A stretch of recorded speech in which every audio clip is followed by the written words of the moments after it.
A couple of weeks ago, I got a text from my longtime friend, Steve Rodgers. He had told me previously that his daughter, Jordan, wanted to be a funeral director. The text was asking if I could meet Steve and Jordan for lunch. Of course, I did. I've had many young people over the years come to me for advice about getting into what some would consider an unusual business. I always love these conversations. From my perspective, it is not unusual at all. The business has been my life. Although retired now, I spent half my career working for myself and the other half working for a big corporation. I learned everything I would need to know about our business running funeral homes in Taylor County and Crawford County, or I thought. I learned much more as I began traveling the country for SCI, ending up with responsibility for literally hundreds of funeral homes and cemeteries across the United States. I learned that the key to the success of any funeral home is the people you have in place running it. I know that is true about any business, but I will stick to the funeral business here. But our business is for a select few. For many years, funeral directors were stereotyped in movies, TV shows, and even to some degree, the public, seen as morbid acting old men in black suits with zero personality. To even think about having to visit one of these type people at a funeral home after the loss of someone you loved would naturally cause chills to run up your spine. Most of you know this stereotype is not really accurate. Although I'll admit I have met some funeral directors that fit that bill, most I have known are normal people who have a heart for serving others. Although there are exceptions, obviously, my experience has taught me that most funeral directors are very good at what they do. Some are outstanding. You may think this doesn't matter, and I suppose it doesn't until all of a sudden you need one. And then outstanding all of a sudden becomes very important to you. Lots has changed in this business since I went on my first death call about 56 years ago. Although I won't go into all that here, I will say when I began, funeral directors were men.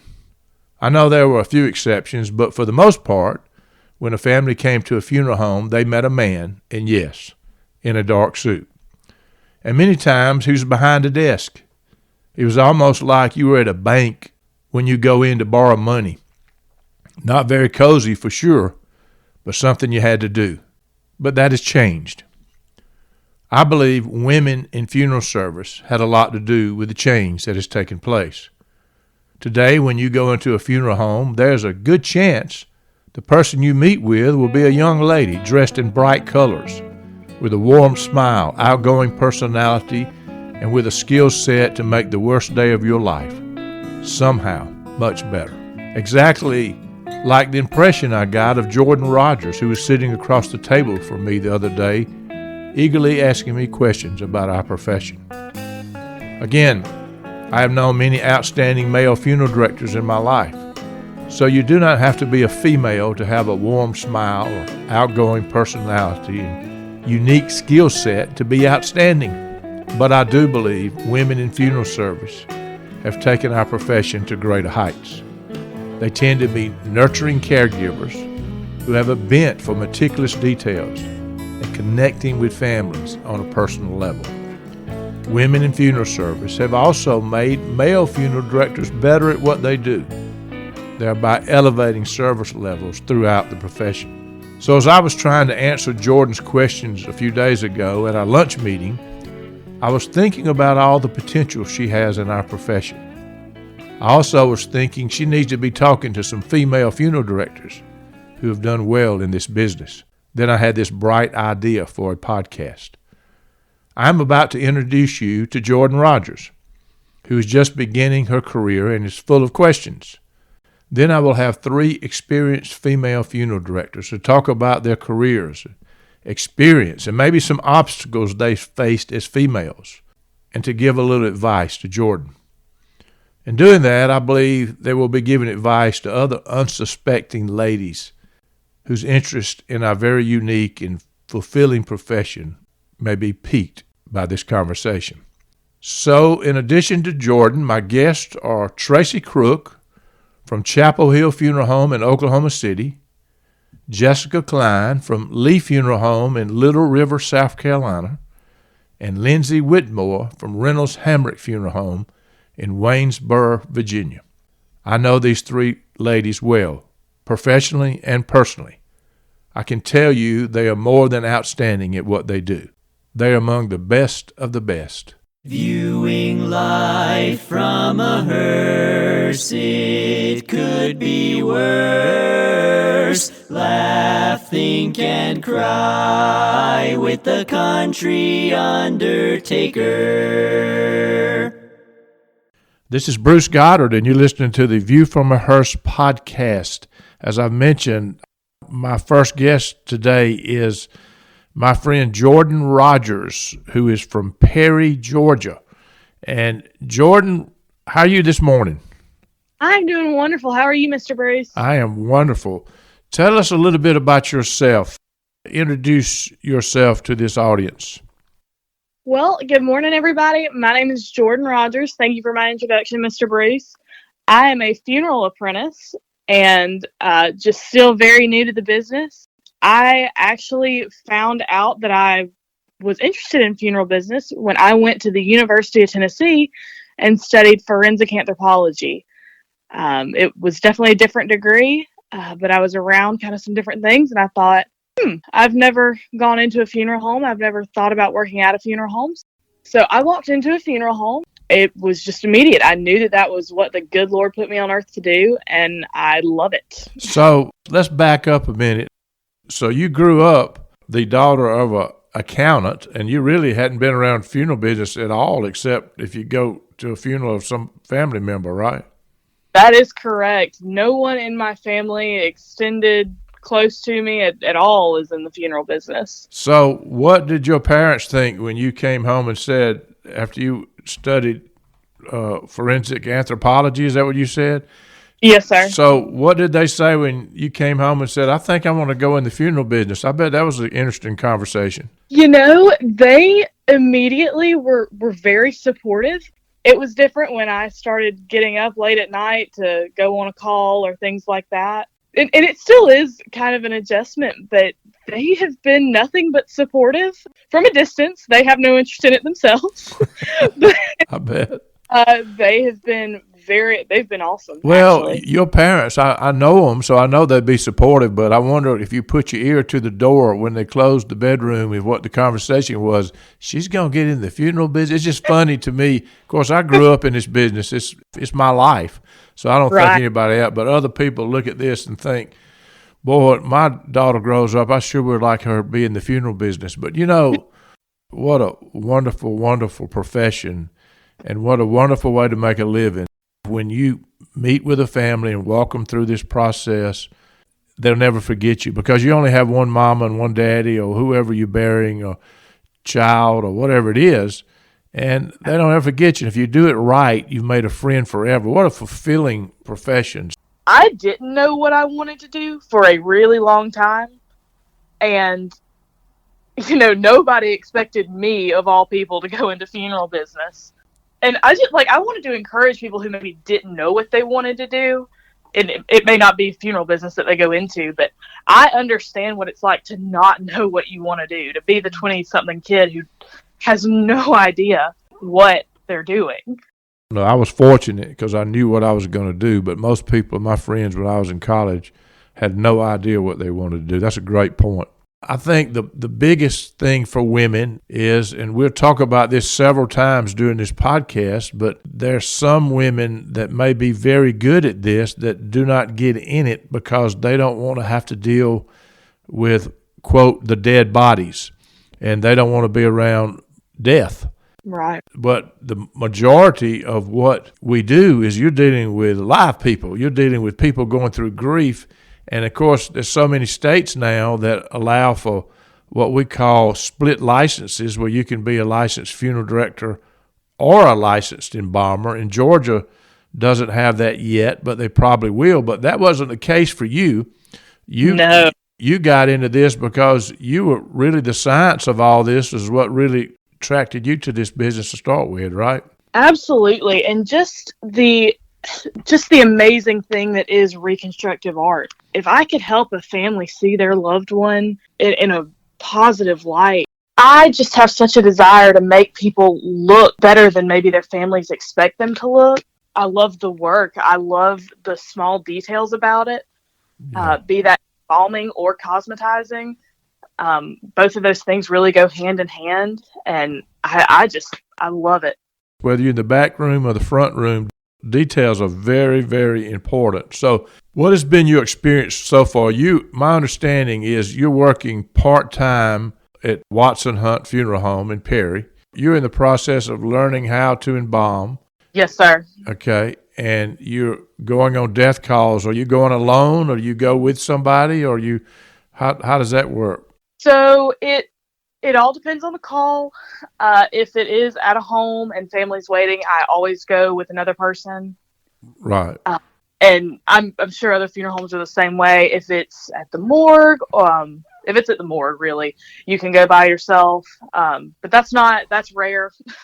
It just depends on what the death call looks like. What are you thinking? What are you learning? Is this exciting you more about being licensed? How's it going? I love it. I love everything I am doing. And it's easier to reflect on it and say I love it, because when you're asking me at 2 a.m. after I've worked all day anyway, there are times where, you get up and your tail's dragging a little bit, and you have to pull it together to go help this family. For sure, especially in a small funeral home. It's not like you work in a shift. You're on call and you have to go, and then you have to be there the next day, right? Absolutely. And the other thing too, just my family is from Perry. I still live in Perry. A good many death calls I go on, I know the people at least peripherally. A lot of people know who I am here. Sure.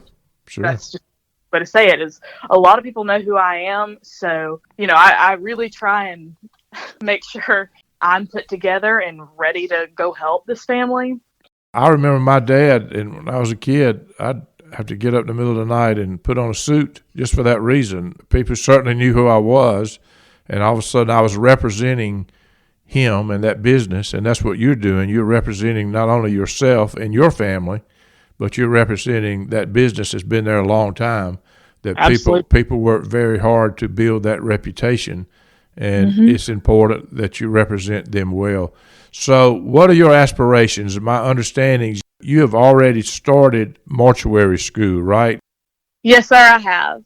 Okay, and how's that going? It is going well. I knew how integral my apprenticeship was to my learning to be a funeral director. But again, so much is taught and so much is learned in the apprenticeship. And especially someone who is interested in embalming and restorative art, you learn by doing that. You learn by being back in the back room. For sure. It's great, but it's school. I'm not always the best advocate for school. It is absolutely something that I have to do, and I will do it because I want to be a licensed funeral director and embalmer. And so you're getting experience, apprenticeship hours, or if you're not, you will, as you work there, as you go to school. So that's very good. You can do this mainly online. I know you have to go in some now, and that's what you're doing, right? There's still mortuary schools. I actually went to mortuary schools, but there's plenty now that are able to do it online and work while you're doing it, right? Yes, sir. So the way that it's geared, it is geared for people who are working and people who are actively doing their apprenticeship. So the way that it works is you go to Statesboro one day a week. Depending on what you want to do, you could go down there if you wanted. You could move down there and work down there. I'm just commuting. So you and I had the conversation with your dad when we met for lunch, whenever it was, a few weeks ago. You asked me some questions, and I was thinking while I was talking to you, I need to have some people on that are women that can answer these questions. So you're about to hear a conversation with three very experienced and very dynamic and very outstanding lady funeral directors. These three ladies are incredible.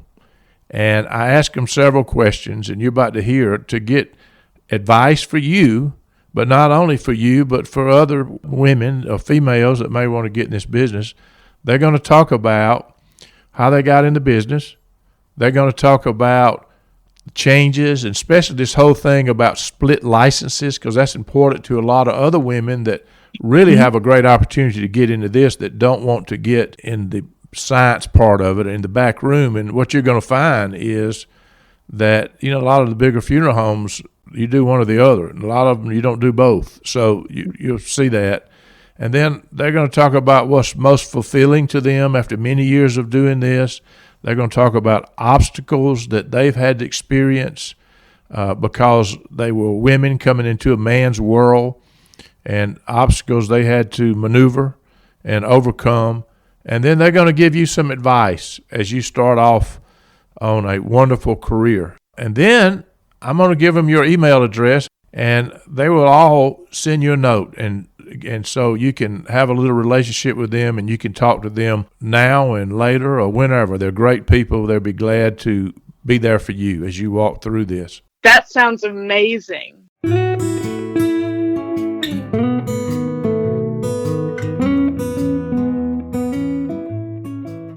Tracy Crook from Oklahoma City. Talk about why you got in the funeral business and a little about what you do. Well, I was finishing my second year of college, and I did not know what I wanted to do, but I was actually working at Amazzio's Pizza in Poto, Oklahoma.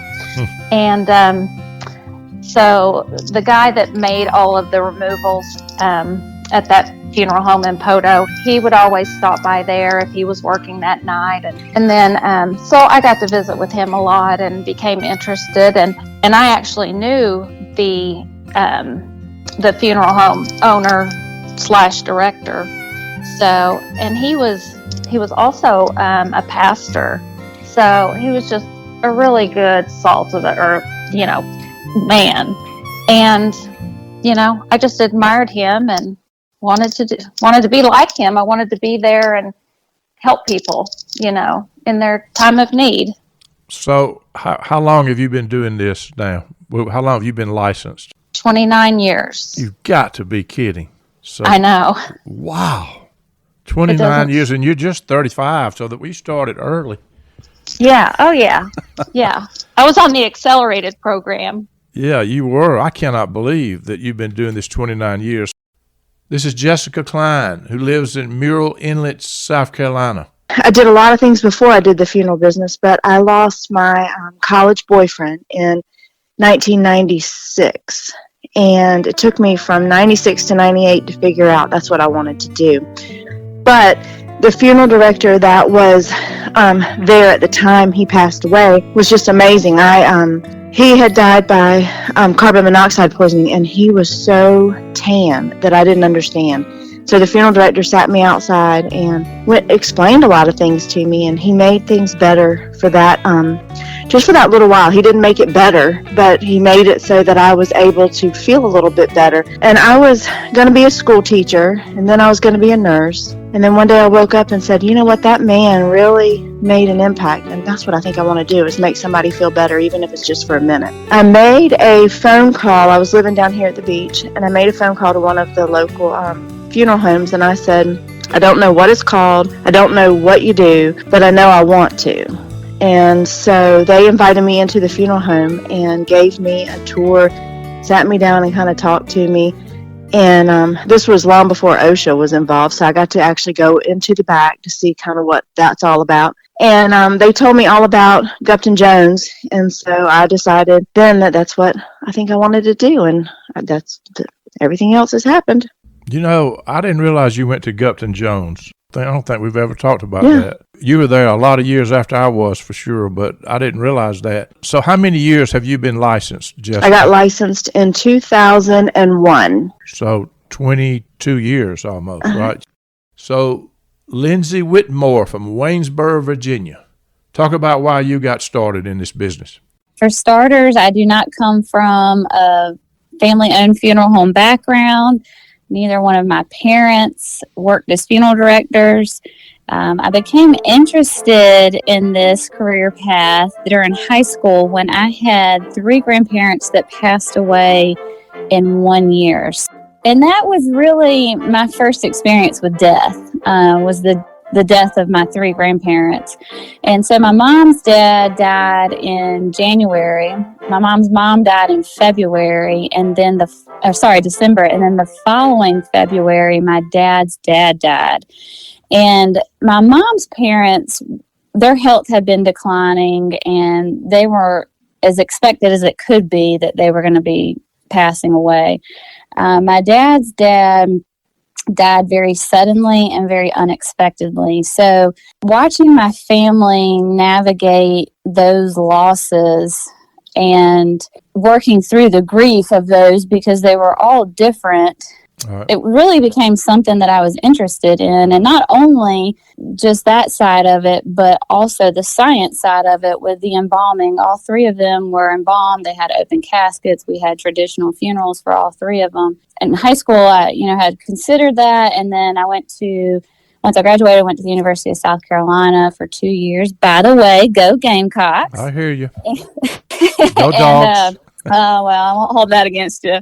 But I toured the Cincinnati College of Mortuary Science my sophomore year at Carolina, and then the following fall I enrolled in school there. And it was interesting because when I showed up, I remember the first day of mortuary school, there was a lot of my classmates who came from family and funeral homes. Some of my classmates already worked at a funeral home, and then the other half of my classmates had already done their internship, and they were here just doing the schooling part. Right. And so I had never worked at a funeral home. I had never been around a deceased individual other than my grandparents when they passed away. So I kind of felt like I was missing out. But in a way, I felt like that experience helped me because I didn't know anything and I was willing to learn everything. But that's really why I became interested.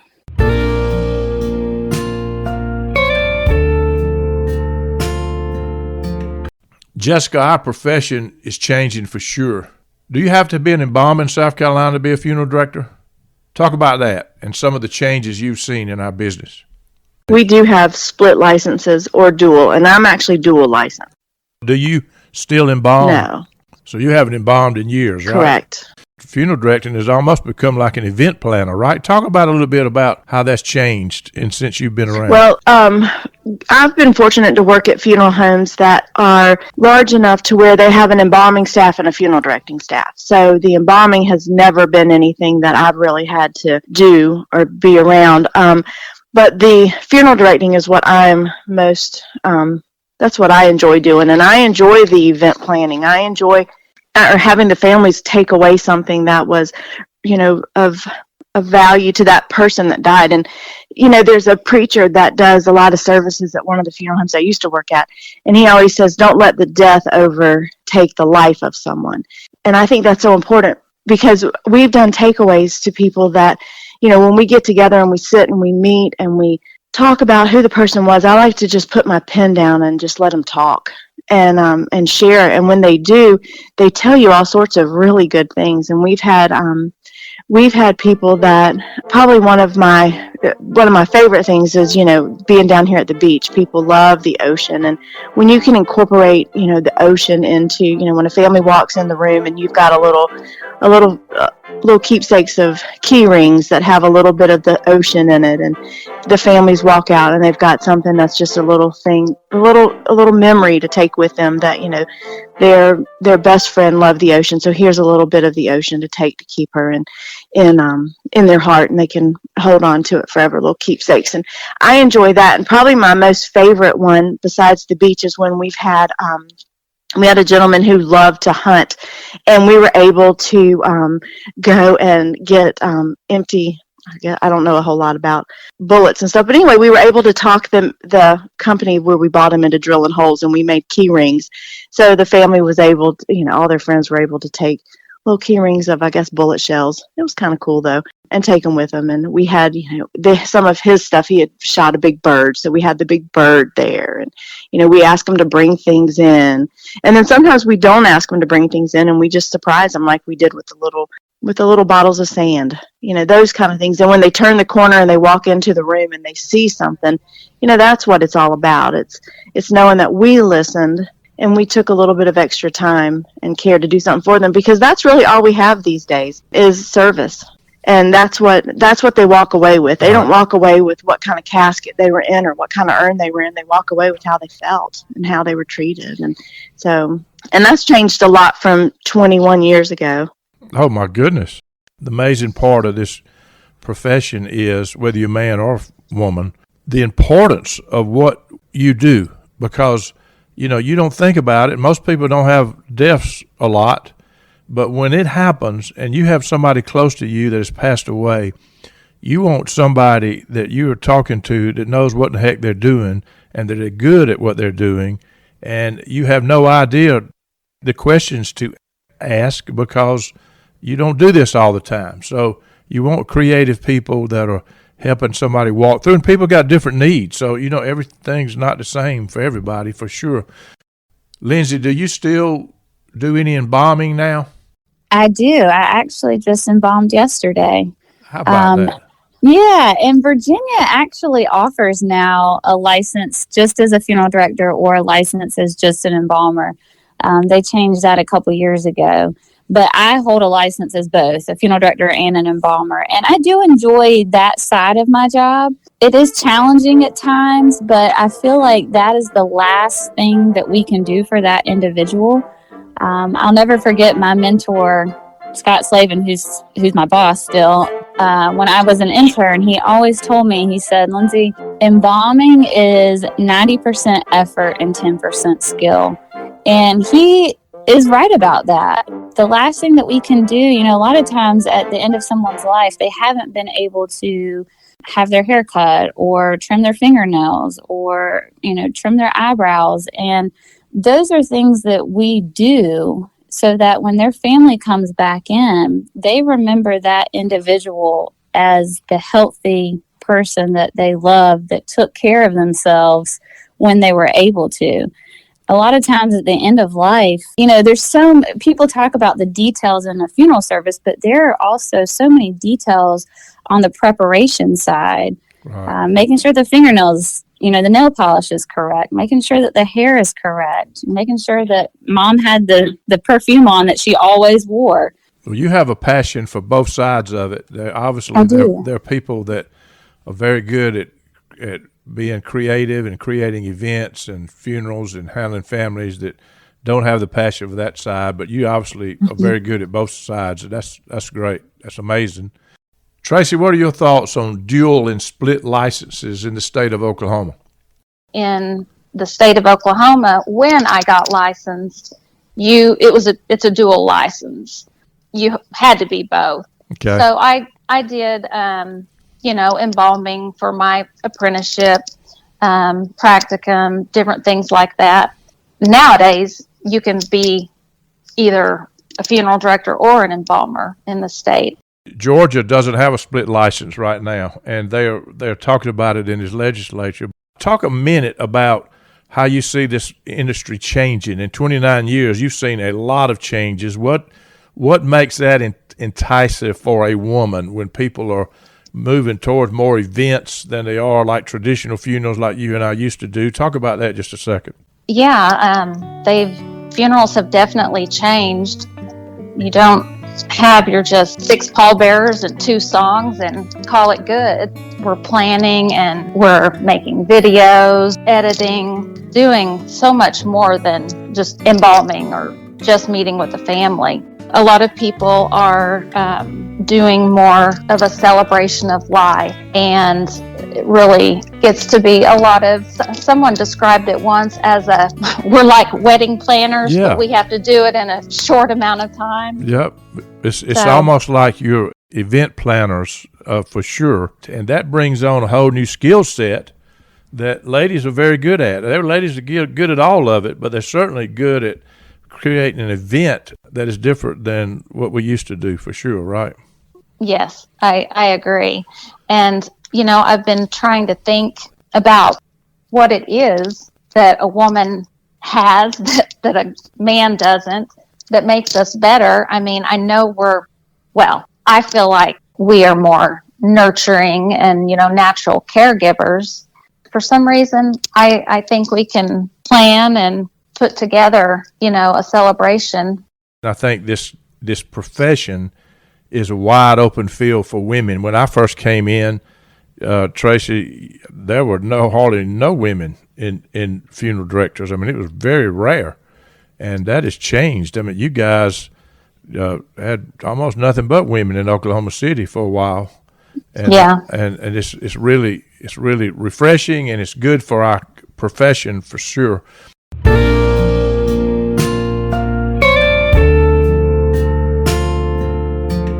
So, what's been the most fulfilling part of your career, Lindsey? I would say knowing that I've made a difference in somebody's life. I tell families all the time, it takes courage to come into the funeral home, because if you're coming to the funeral home, that means that you've lost somebody that you loved. And no one wants to be at the funeral home. No one wants to be there making these kind of arrangements and these kinds of decisions. And when you know that you have helped guide a family through this process, and that you've been with them every step of the way, and at the end of the services they say to you, I don't know how I would have made it through this without you. That to me is fulfillment.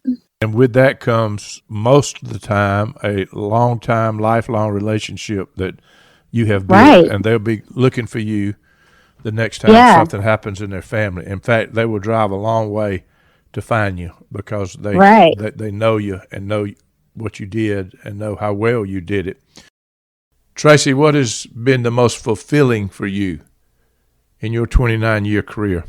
Well, I moved away from small town Poto because I didn't want to have to be burying people that I knew. Like I did all my life, right? That's right. I thought it would be too hard. But Oklahoma City's not all that big. I've worked all my 29 years here in the same town. And so you get to know people, and, they come back repeatedly and end up burying, 5, 6 people in their family. And that makes me feel good. Yeah. That they actually come in and ask for you, for sure, right? Yeah. Yes. Yeah. The first time I came in Oklahoma City, I was blown away by you and Julie. There were others, just these female funeral directors that were so very good at what they did.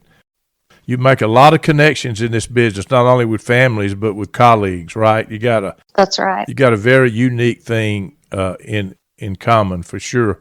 So, Jessica, what's been the most fulfilling part of this whole experience of your career? What makes you so very glad that you got in this business? The families that we serve. When you get a family that's getting ready to walk out the door and they turn back around and they give you a great big hug and they say, you've made the worst experience of my life just a little bit better, or even a whole lot better. Or when you get a phone call and they say, you took care of my mom and I want you to take care of my dad. Right.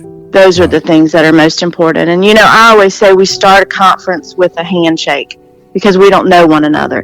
And when I walk them out the door, my goal is for them to give me a hug, because we've established something. So, Jessica, have you had obstacles in your path because you're a woman?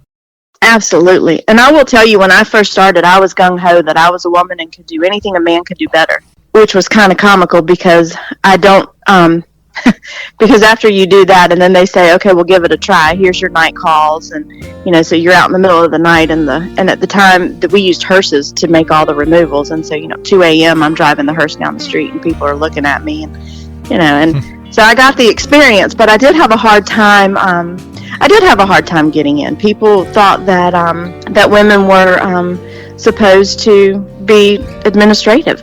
And I remember I worked for a funeral home before I went to mortuary school, and then I went to mortuary school and I came back, and I was applying for positions. Everybody would say, oh, we don't have an admin position available right now. And it was it's kind of like, well, that's not what I want to do. I want to do more and more.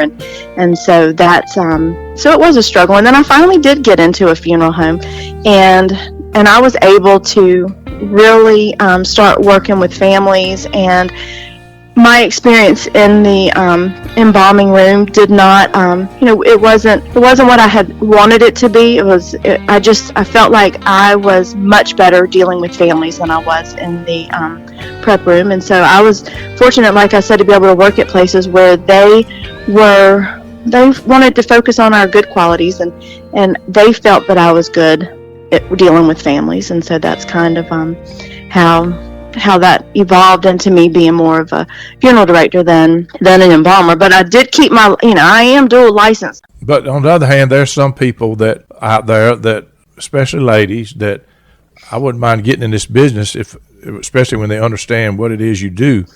But I don't want to deal with the dead bodies, for a better word. And so the reality in practice, of course, in some states you don't have to at all. But even in the states that are not dual license, a lot of people spend 100% of your time dealing with families and helping plan events and plan funerals for the worst time of their life and making people feel better.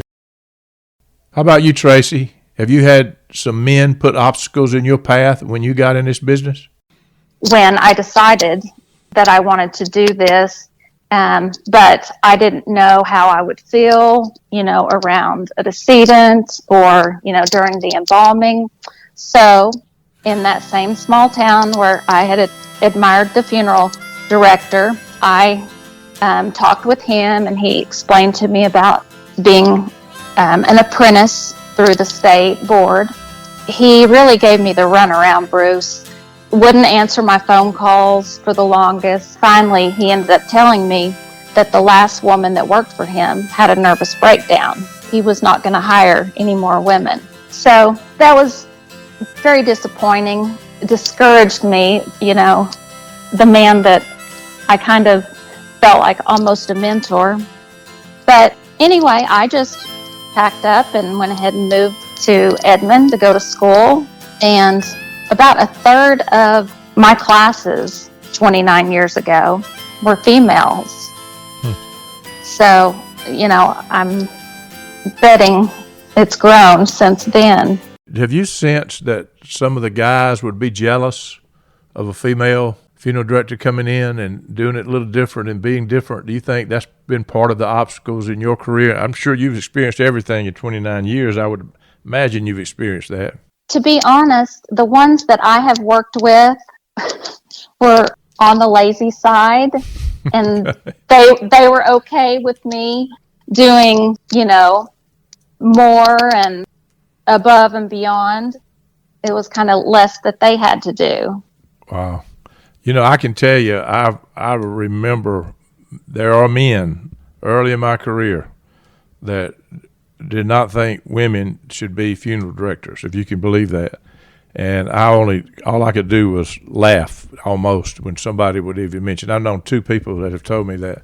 It's not like a lot of people, but they just thought that's not, used to years ago, you'd have the lady attendant. So you wanted people to know that there was a lady attendant looking after the females that passed away and being around, but the men wanted to be the funeral directors. And that has changed so much. And what we're seeing is a huge opportunity for women in this profession, for sure. There's certain cultures, religions where they look at women as inferior to men.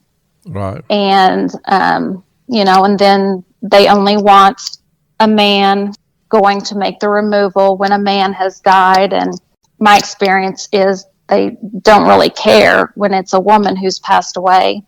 Right. But they don't really like doing business with a woman either. So yeah, there are some people like that, and like you said, some probably religions, but that has changed for sure. The truth is, most of the time when you're making arrangements, you're dealing with a woman. I mean, there is a woman somewhere making the decisions. Not all the time, but majority, that is the case, isn't it? It is, and I would much rather work with a woman than a man. Right. I can understand that. I can understand that. They're more decisive. They know what they want. And I don't know. I think men just don't know how to handle their feelings, I guess, more in a public setting. Right. But yeah, that's just been my experience. Lindsey, what about you? Have you experienced these obstacles? So when I graduated from mortuary school, obviously I didn't have a family business to go home to, and it was very difficult for me to find an internship. Being from South Carolina 14 years ago, you were still facing that. We don't hire women. We don't think that, women can do the same kind of job. Women can't lift. Women cause drama in the workplace.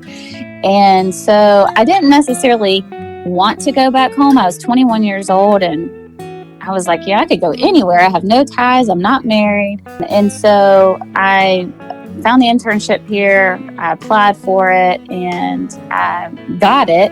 And when I moved to this area, the firm that I work at was the only firm in the area that hired women. And we have always had the most women employed here in this area.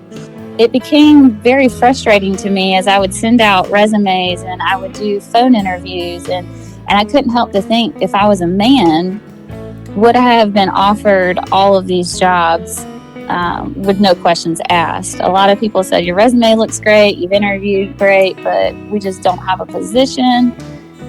So it became very frustrating. So now I'm grateful that the industry has changed their mindset on hiring women, because I do think that women offer something to this industry that a man cannot. I think as a woman, we are more sympathetic, we're more compassionate, we have more patience with individuals, with families. I think that sometimes we also feel, or I know I do, I also feel the hurt that some of these families experience, especially with the loss of a child. I don't have any children of my own, but I can't imagine bearing a child and having to go through those arrangements. And I just think that there's a warmth that a woman offers that, not saying a man can't, but maybe it's not delivered the same way.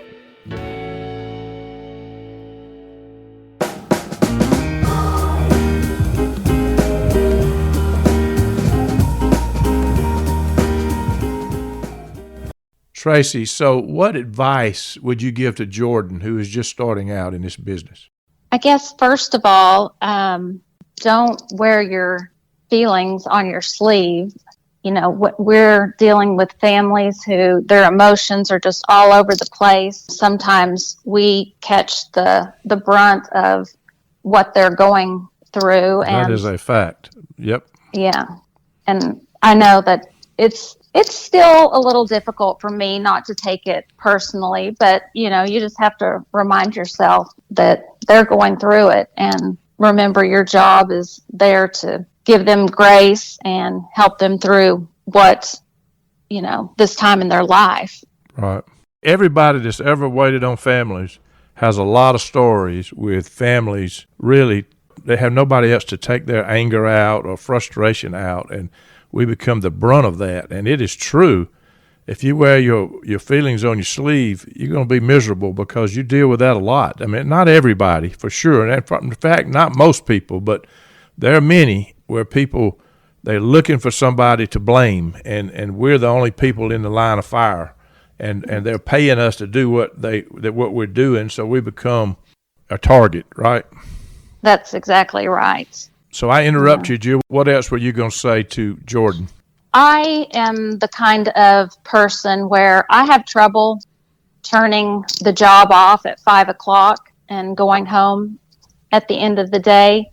So, some people don't have that problem, but I would say for her to really prioritize time with her family. Self-care is very important, and we work holidays, birthdays. So I know I missed out on a lot of those holidays with family. I would urge her to still celebrate the best way you can on a different day. The other thing for her would be, you're going to make mistakes. You're going to make some that will break your heart and disappoint a family. But because you're a human, right? That's right. That's right. Just have to learn from it.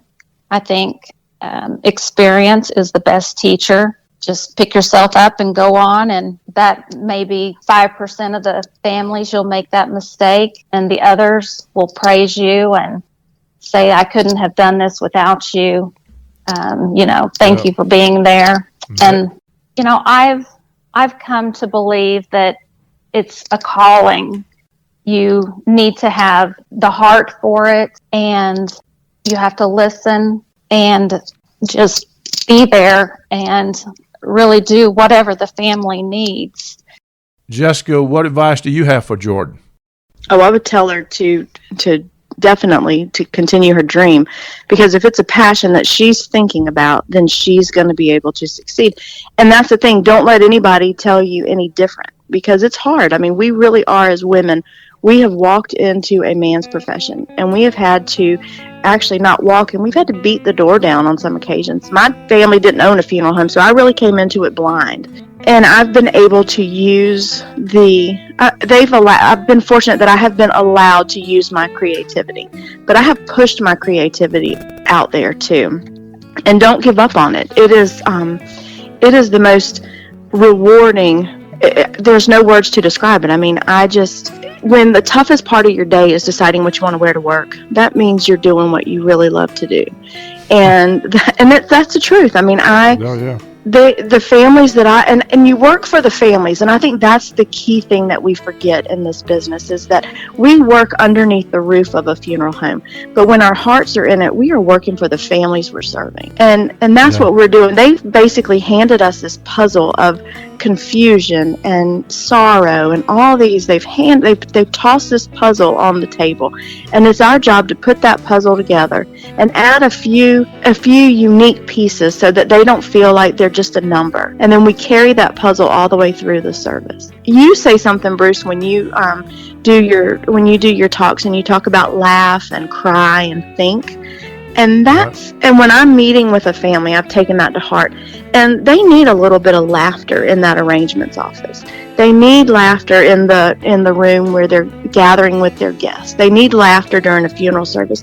And if we can do something to create appropriate laughter, so that it causes them to think about positive things and remember some of the greatest moments of their life.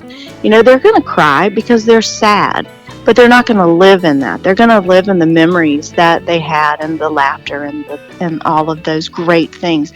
And so that's what I would say. If your passion is there, stick with it. Make sure that, and don't expect.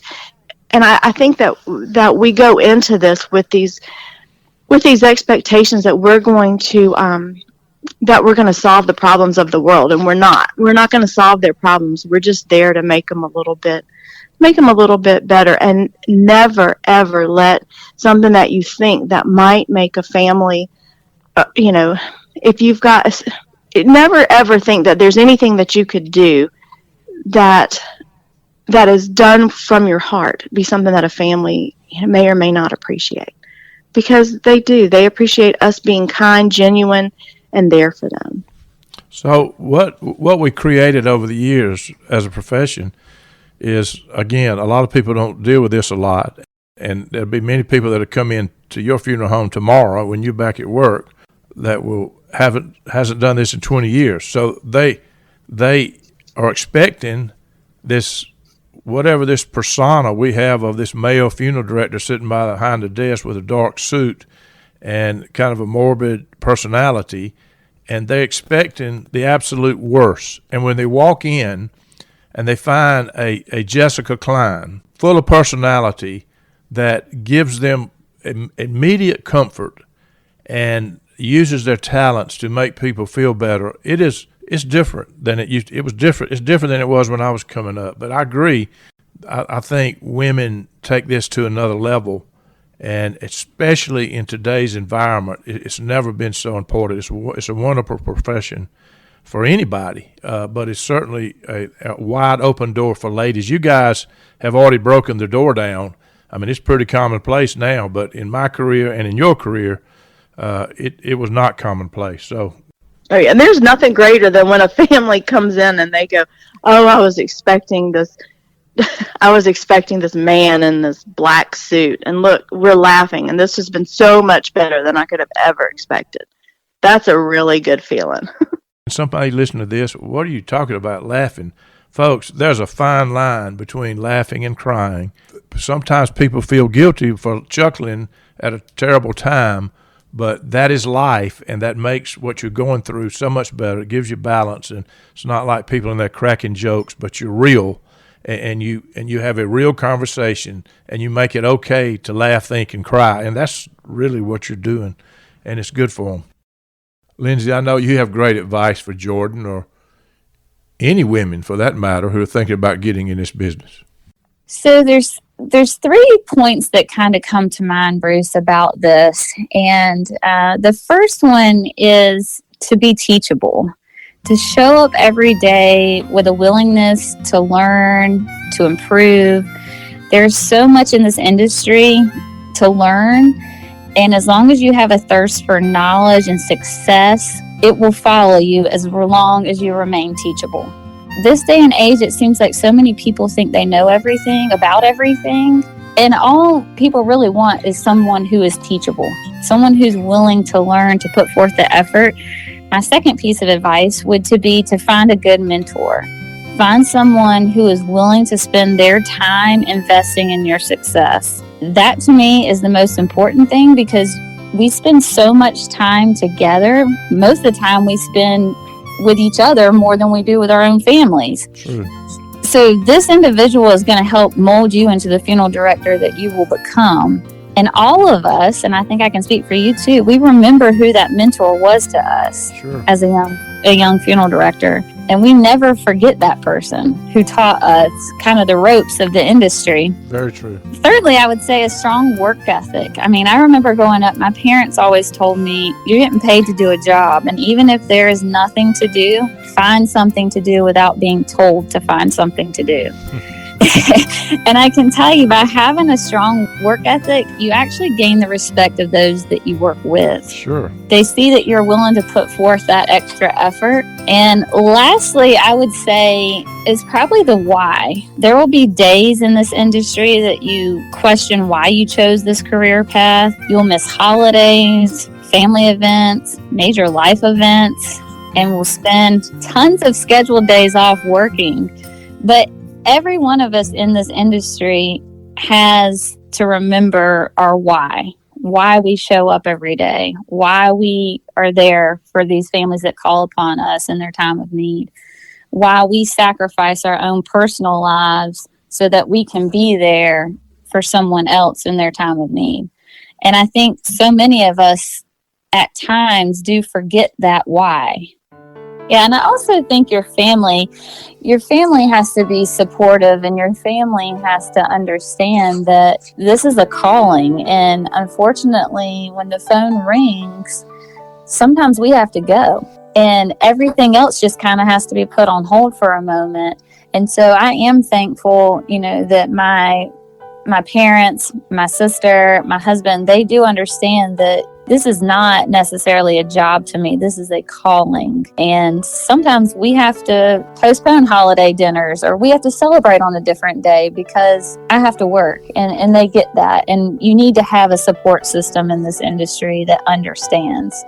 I think for Jordan, I would just encourage her to continue to be herself, to be personable. That's what families want to see. There's this idea in people's head that when they come to the funeral home, they're going to be seeing the old man that, is dry and with a black suit. Yeah, in a black suit. And so I think with us younger people in the industry, it's a refresh, because people come in and they're not expecting it to be a woman, and they're not expecting it to be a younger woman. And then they're not expecting you to have a personality. They're not expecting to get to know you. And that is one of the things that I try with the families I serve, is I am myself, and I can relate to things that they've been through. But also, I have a husband, and I have a family, and I have 2 cats, and I've been out to glacier hiking, and people want to know that you're human. Sure. You do enjoy things outside of this that they can relate to as well. So I would just encourage Jordan to let her personality shine through and just talk to people. People want to be heard, but they also just want to talk. Viewing life from a hearse, it could be worse. Laugh, think, and cry with the country undertaker.